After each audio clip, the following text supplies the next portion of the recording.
Bonjour à toutes et à tous et bienvenue à ce nouveau Good Morning Market. Nous sommes aujourd'hui le mercredi 27 octobre 2021. Alors, tout d'abord, hier il y avait un problème de son. Je pense y avoir remédié. Je pense que le son est meilleur aujourd'hui. Alors, on va pouvoir commencer comme à notre habitude avec le contexte de marché. Alors, un contexte de marché qui visiblement qui est dominé par la saison des résultats. On est en plein milieu de la saison des résultats, que ce soit en Europe ou aux États-Unis. Les indices européens ont terminé en hausse avec un DAX qui a gagné 1%. Il a atteint un plus haut de cette semaine à 15 774 points. L'Eurostoxx a atteint un nouveau record historique. Visiblement, les investisseurs saluent ces résultats d'entreprise en Europe, mais également aux États-Unis. Alors, on notera concernant les résultats d'entreprise en Europe, la banque suisse UBS qui enregistre une hausse de 9% de son bénéfice net trimestriel. Et donc, elle réalise son meilleur bénéfice trimestriel depuis 2015. Reckitt Benckiser Group, que vous connaissez très certainement, c'est le producteur des Celepacy pour la gorge Strepsil, qui a relevé ses prévisions pour l'ensemble de l'année dans un contexte de forte vente de traitements contre le rhume et la grippe et de hausse des prix. On notera également Carrefour qui va lancer un nouveau service de livraison rapide de produits d'épicerie à Paris en coopération avec Uber. Donc voilà pour ces nouvelles d'entreprises qui soutiennent le sentiment de marché. En Europe, on a également des résultats solides, des résultats trimestriels solides aux États-Unis avec Wall Street qui atteint de nouveaux records, forte hausse hier, le Dow Jones et S&P 500 marquent de nouveaux sommets, et donc nous avons eu tout de même une détérioration du sentiment de marché un peu plus tard dans la séance hier et un retournement intraday des actions de Facebook et Tesla qui ont pesé sur Wall Street. Ces mêmes sociétés qui avaient porté Wall Street ont pesé en milieu de séance hier. Alors globalement concernant les résultats, on a eu 3M et UPS et General Electric qui ont dépassé les attentes du marché et Lilly qui a relevé ses prévisions pour l'ensemble de l'année. Alors en revanche, les résultats de Lockheed Martin Corp se sont révélés en dessous des prévisions des analystes. La société a déclaré qu'elle s'attendait à une nouvelle baisse de ses revenus, ce qui l'empêchera d'atteindre l'objectif fixé pour 2021. L'action a chuté de plus de 13% hier. On notera surtout Microsoft qui annonce un chiffre d'affaires de 45,32 milliards de dollars au troisième trimestre et un bénéfice par action de 2,27 dollars au troisième trimestre. Une baisse des ventes de Windows en raison des contraintes d'approvisionnement en PC à l'échelle mondiale. Les ventes de cloud restent robustes. L'action a donc gagné du terrain après les heures de négociation. Alphabet, maison mère de Google, qui a annoncé un chiffre d'affaires de 65,12 milliards de dollars au troisième trimestre et un bénéfice par action de 27,99 dollars. Alors le chiffre d'affaires du cloud a atteint 4,99 milliards de dollars. On s'attendait, les attentes tablaient pour 5,07 milliards de dollars tout de même. Le chiffre d'affaires issu de la publicité sur YouTube a atteint 7,20 milliards de dollars. Et donc bon, les actions se sont échangées en légère baisse après les heures de négociation. Même concernant le chiffre d'affaires de publicité sur YouTube, on est en dessous des attentes, donc 7,20 milliards lorsqu'il était attendu 7,40 milliards de dollars, bien sûr. Concernant les crypto-monnaies, le Bitcoin s'est légèrement replié après une tentative ratée de franchir la résistance à 63 000 dollars. Il est actuellement aux alentours des 62 200, il me semble. L'Ether a légèrement augmenté aux alentours des 4200 dollars. Alors, à noter que les produits et fonds en crypto-monnaie ont enregistré des flux entrants totalisant 1,5 milliard de dollars la semaine dernière. C'est un nouveau record dans un contexte de reprise de reprise haussière des crypto-monnaies et du lancement de ce premier ETF Bitcoin aux États-Unis. Et donc, ces chiffres concernant les flux entrants nous proviennent de CoinShares. Donc voilà pour le contexte de marché. On passe sans plus tarder sur le compartiment des indices boursiers. Vous voyez le DAX qui est toujours aux alentours le CAC 40, toujours aux alentours des 6750 points. Alors les perspectives restent haussières. On a dépassé le sommet intermédiaire. Le sommet intermédiaire est là, il est à 6740. On arrive à se maintenir au-dessus. Alors il faut simplement maintenant du carburant pour réussir à aller chercher les 6850 points pour finaliser cette vague haussière. Donc on temporise pour le CAC 40, pareil pour le DAX. Le DAX qui a atteint Vous voyez en journalier cette projection d'Osoda, hein, quasiment, je pense que ça s'est joué à quelques points près. On avait une projection à 15 778 points et ici 15 767, hein, donc ça s'est joué à 11 points, mais en tout cas on peut estimer qu'on a finalisé cette projection d'Osoda, donc à voir à présent ce que va nous dessiner le marché.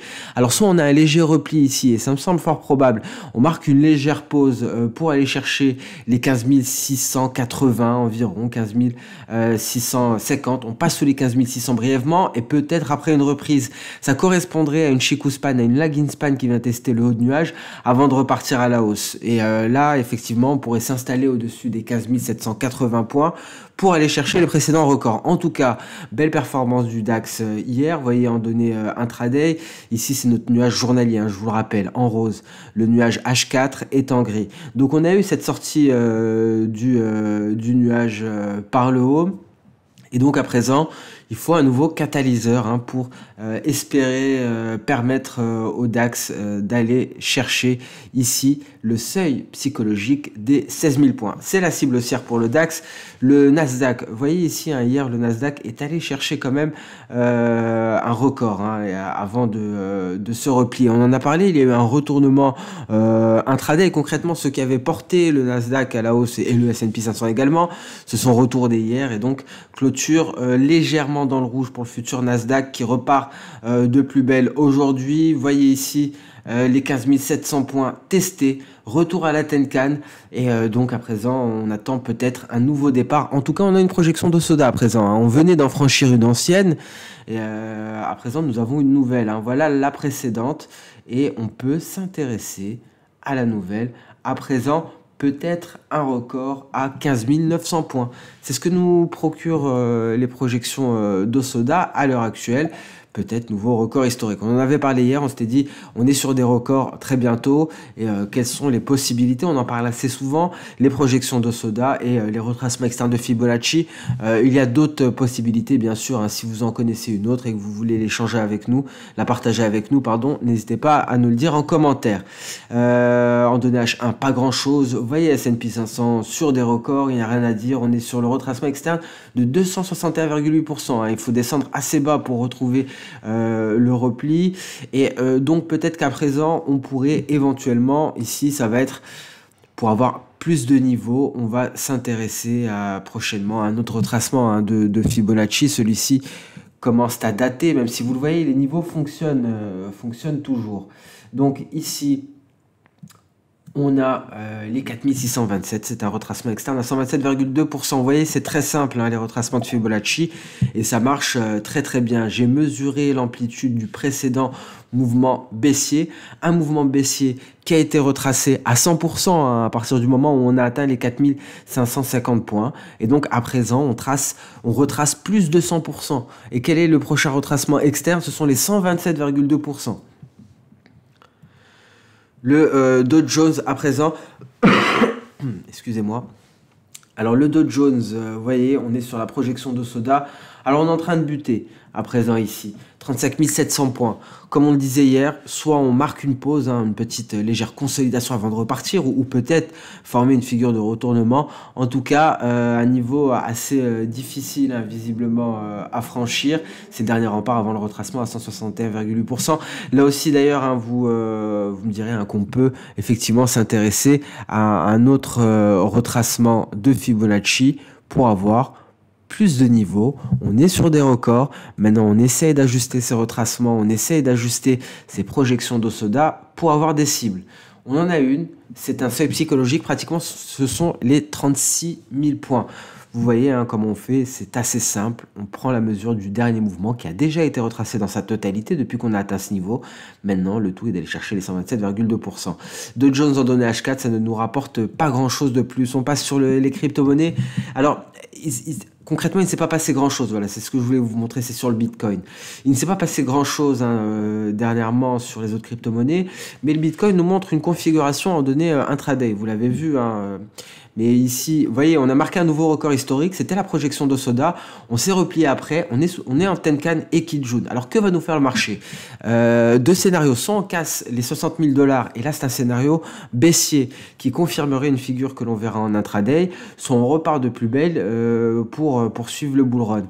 Ici, voilà le danger. Cette figure en épaule tête-épaule sur le Bitcoin. On a une ligne de coup et concrètement, passer sous les 60 000 $ permettrait la cassure de la ligne de coup avec un objectif aux alentours des 53 000 $. Donc, la prudence est tout de même de rigueur sur le Bitcoin au vu de cette figure. Petite figure, je vous l'accorde, certes en épaule, tête-épaule, mais une figure qui pourrait faire mal et renvoyer le Bitcoin largement sous les 60 000 $.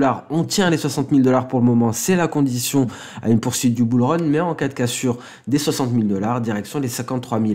Il n'y a rien d'autre à signaler sur les crypto-monnaies. Dogecoin se replie et dans le nuage, vous voyez, on n'a pas réussi à en sortir. Et c'est la sortie et le franchissement de ce sommet intermédiaire à 0,27 environ qui aurait permis d'envisager un Dogecoin à 0,32. Polkadot, rien à signaler. Binance, rien à signaler. Pareil pour Cardano, toujours dans le nuage. Et pareil pour Ripple. Et donc, concrètement, sur le marché des crypto-monnaies, en tout cas, celles auxquelles on s'intéresse, dommage, on n'a pas Shiba Inu qui a atteint de nouveaux records. Mais ici, c'est cette figure qui va nous alarmer concernant le Bitcoin. Donc, il y a des possibilités d'un retournement baissier, d'une correction plus profonde. Voilà le gold. Vous voyez le gold, cette impossibilité finalement à aller chercher les 1835. Les perspectives étaient haussières. Il y avait tout pour une hausse ici. On est sorti du nuage par le haut. Le signal a été validé. On a franchi on a réussi à se hisser au-dessus de cette projection V, mais on invalide immédiatement. Vous voyez, la bougie d'hier vient invalider complètement la hausse de lundi. Donc, le gold a de réelles difficultés à prolonger ses gains, à prolonger ses hausses. Et je vous rappelle que c'était un gros signal ici, la cassure de cette moyenne mobile simple à 50 périodes. Et c'est le prochain support, 1780, parce qu'on ne parvient pas à rester au-dessus des 1800. Vous voyez ici en données intraday, attention à tout franchissement, toute cassure ici du nuage. Alors on peut même, j'ai l'impression qu'il y a un biseau ascendant à connotation baissière ici, j'ai l'impression de le voir.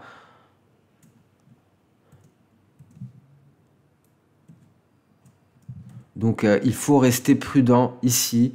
Effectivement, on le voit en données H4.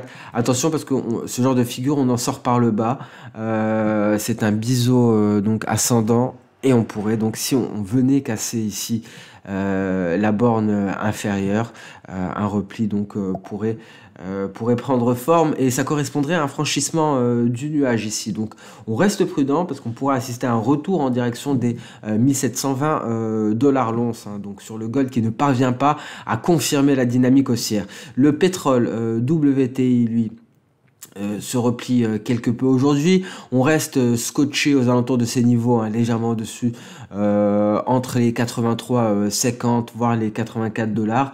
Pas de nouveau catalyseur, on a pris connaissance des stocks hier, on va prendre connaissance aujourd'hui des données officielles. Ce sera le catalyseur de court terme pour le pétrole. Je vous rappelle qu'on reste bullish jusqu'au 88,70 $. Le gaz naturel, alors ici, à partir du moment où on franchit 6, je pense que on pourra avoir une reprise haussière ici du gaz naturel. Souvenez-vous, on n'arrête pas de le répéter, la saisonnalité indique un sommet de court terme au début du mois de novembre. Donc des perspectives qui restent haussières ici pour le gaz naturel. Il faut simplement qu'il réussisse à refranchir les 6. Une clôture au-dessus de 6 viendrait confirmer une éventuelle prochaine hausse. Le café pourrait peut-être redémarrer. Vous voyez, en données H4, on est en train on est sorti du nuage par le haut. On va très bientôt valider. Donc on va se réintéresser au café. Vous voyez ici en données journalières, on attend une belle progression pour aller au-delà des 215 cents la livre.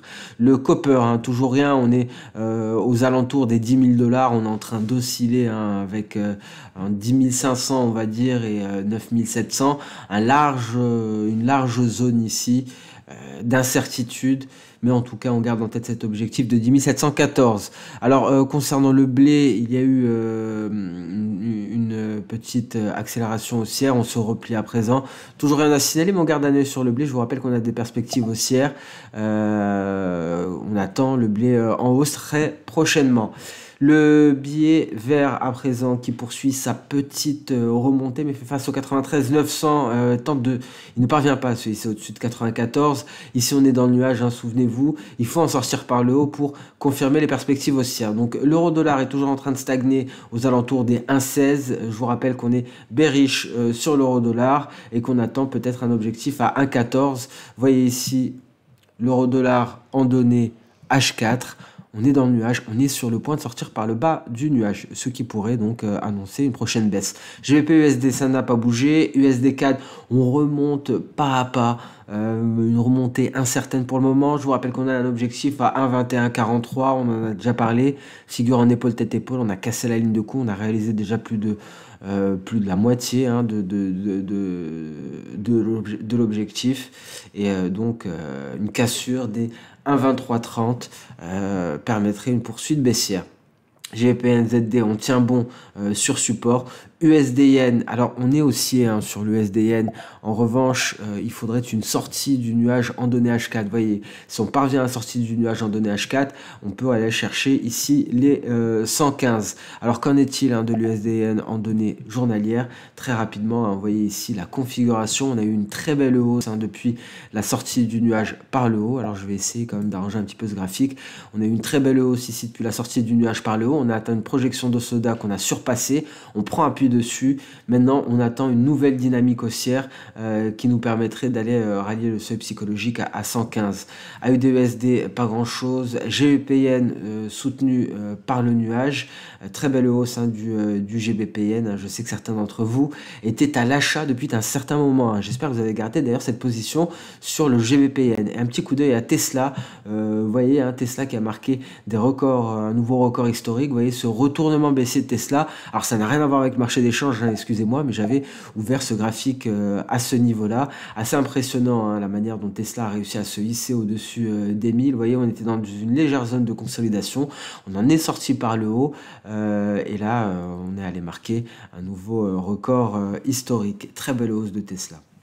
Voilà pour ce Good Morning Market qui touche à sa fin. Merci à toutes et à tous pour votre temps, pour votre fidélité. J'espère que le son est de meilleure qualité. Je sais que c'était vraiment catastrophique hier. J'ai fait quelques tests ce matin, j'ai fait quelques réglages.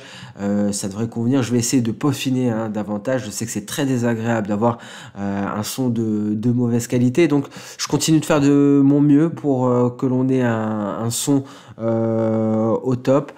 Merci à tous, très bonne journée et on se donne rendez-vous dès demain pour le prochain Good Morning Market. Au revoir.